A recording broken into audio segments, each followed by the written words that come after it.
まず最初は10月7日に発売になるオリジナルアニメトップを狙えのご紹介です。一体どんな作品かというと、沖縄のロボットパイロット訓練女子校に通うドジでのろまな主人公が鬼コーチや憧れのお姉様の厳しい訓練や励ましの中で一人前の操縦士として宇宙へ旅立っていくというお話です。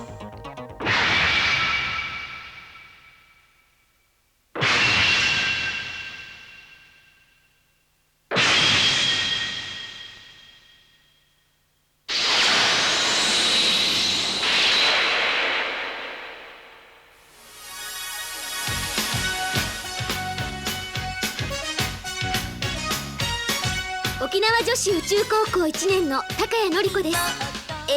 これまでいろいろ皆様にもご迷惑をおかけいたしましたが、よ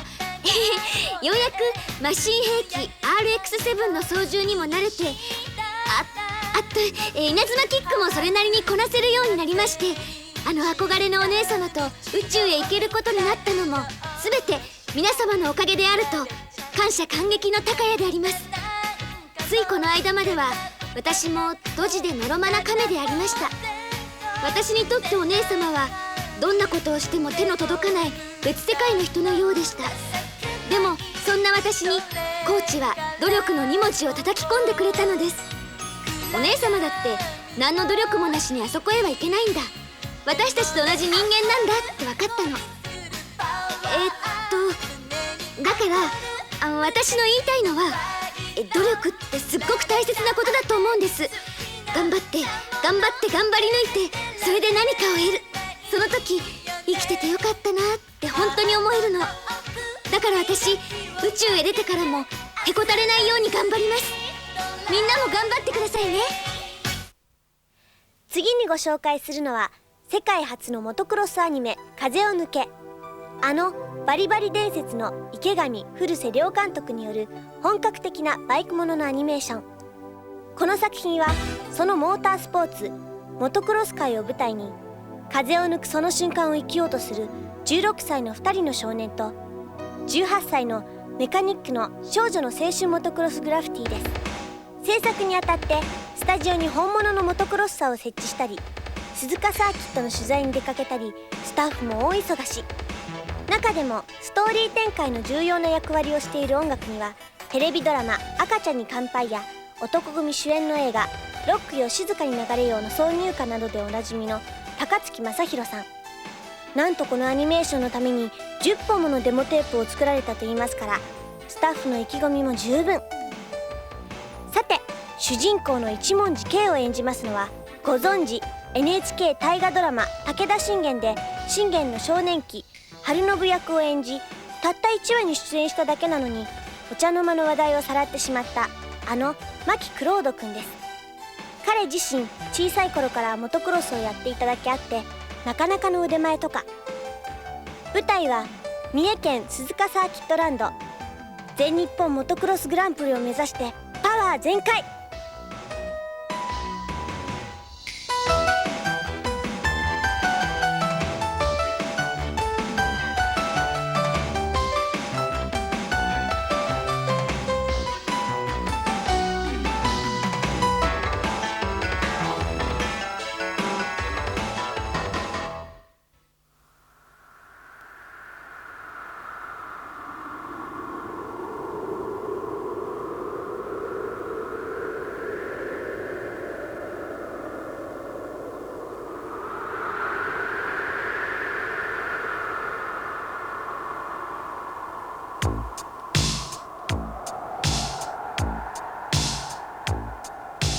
風の又三郎。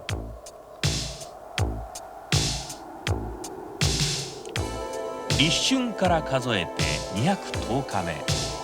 台風の来る役日とされる9月1日に村の文教場に一人の風変わりな少年が転校してきました。村の子供たちは早速又三郎というあだ名をつけました。又三郎とはこの地方に伝わる風の神の子供のこと。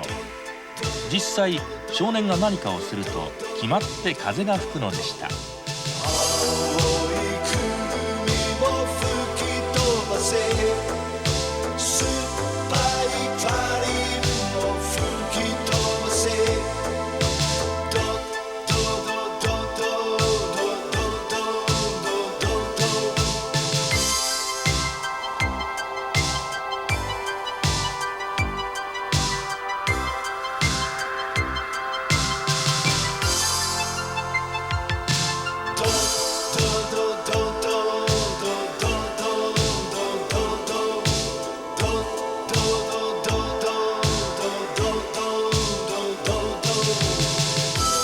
監督は銀河鉄道999、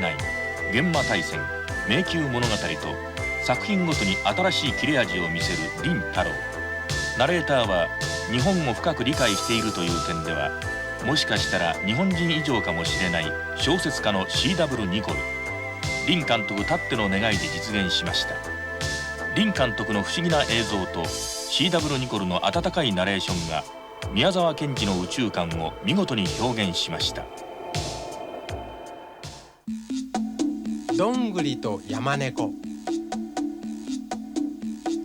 金田一郎様。9月19日。あなたはご機嫌よろしほで結構です。明日面倒な裁判しますからおいでんなさい。ある日、一郎くんの家におかしなハガキが届きました。差出人は山猫で、面倒な裁判があるので一郎くんに立ち会ってほしいと書かれてありました。一郎くんはリスや笛吹きの滝やキノコに尋ねながら山猫に会いに出かけました。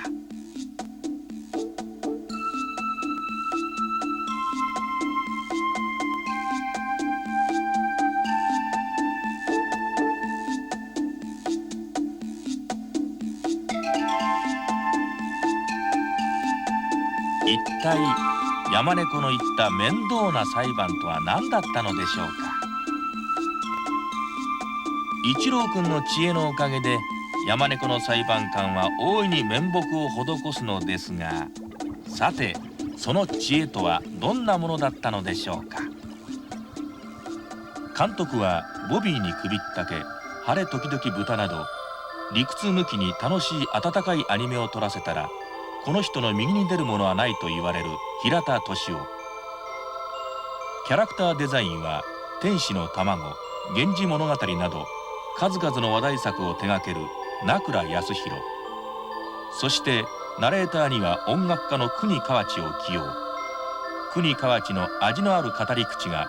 ストップモーションでずっと見続けていたくなるような名倉康弘の絵に見事にマッチして素敵な世界を作り上げました。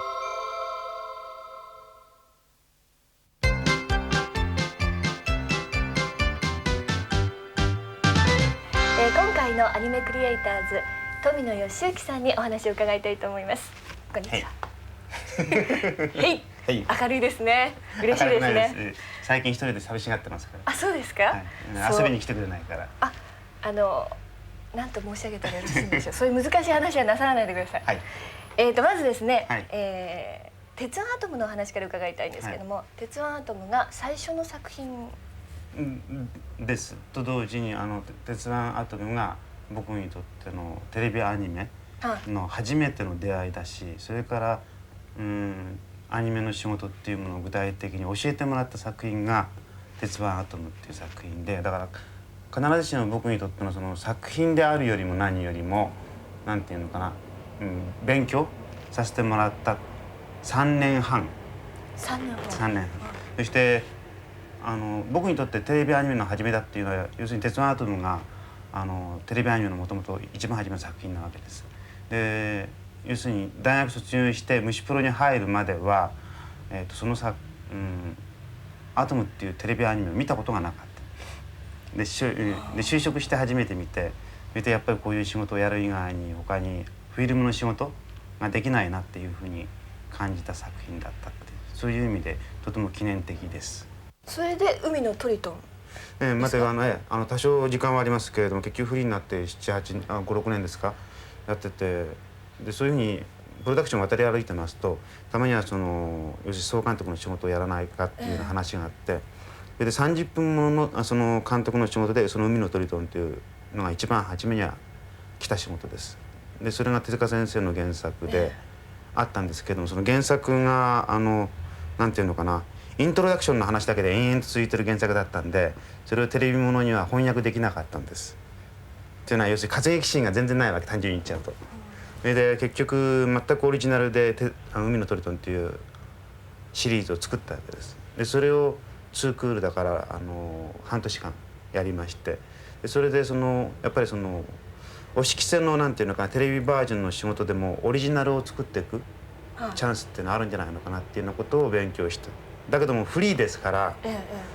その仕事だけやってるわけにもいかなかったし、そうやって番組が打ち切りになっちゃうと他の仕事も探さなくちゃいけないっていうんで、その後また仕事がなくなっちゃって、結局またこうやって転々とするっていう、そういう暮らしをしてた。でその後で今度ロボット時代と呼びしてよろしいのかな。です。もう全くロボットにお入りになったわけですね。先住者になっちゃった。はい。それがザンボット3、大胆3、その後でガンダムですね。そうです。3が3つついたロボットものでした。なぜロボットものを始めになられたんでしょう。それにははっきり理由がありまして、海のトリトンでやった時にそのオリジナルものをやるっていうのが面白かったっていう。でロボットものだったらオリジナルストーリーの仕事ができる。だから結局ロボットものを選んだんです。そして他のものは結局原作があってそれの本案であったりしますし、特に漫画の原作なんかの場合ですとほとんどその漫画をフォローしていくみたいな形になっていく。が現に単発ものではそうではないのもあるんですけれども、原則的にやっぱりオリジナルがありますし、つまりどんなに頑張ってもテレビスタッフっていうのは原作者の名前より上には絶対にいかないわけです。そうするとサンライズでやってたロボットものっていうのが全く原作がなかったわけですから、要するに監督の責任になっていくし、シナリオライターの責任になってくる。それは大変なんだけども、逆に言うと好きなことができる。でその面白さにとにかくかけてロボットものをやった。共通テーマ、そのロボットものの中でだから共通テーマは今言った通りに単純にロボットものを使ってでも有名になれるかもしれない。それからロボットものを使って自分のなんていうのか物語が作れるかもしれない。ただそのためには実は何をしたらなんていうのいいかっていうことが分からなかった。でそれは実際にそのオリジナルストーリーを作ってそれが良ければいいんですけれども、そのどういうふうにしたらよく作れるかっていうところが要するに僕のロボットものについての一番の共通テーマだったんです。でこれはだから生活していく上でもそれから作品上も単純に言っちゃいますとスポンサーを裏切るようなテーマがいいんじゃないかと思った。それどういうことかと言いますと、スポンサーっていうのいう形で会う方っていうのは大人なわけです。そうすると大人が多少嫌悪感を持つようなストーリーの方がいいんじゃないのかって一番初め思ったわけです。そういうことなんですか。でそれでつまりなんていうのかな、正義は正義なんだけれども例えばガンダムの場合その正義が全部完全な正義ではなくて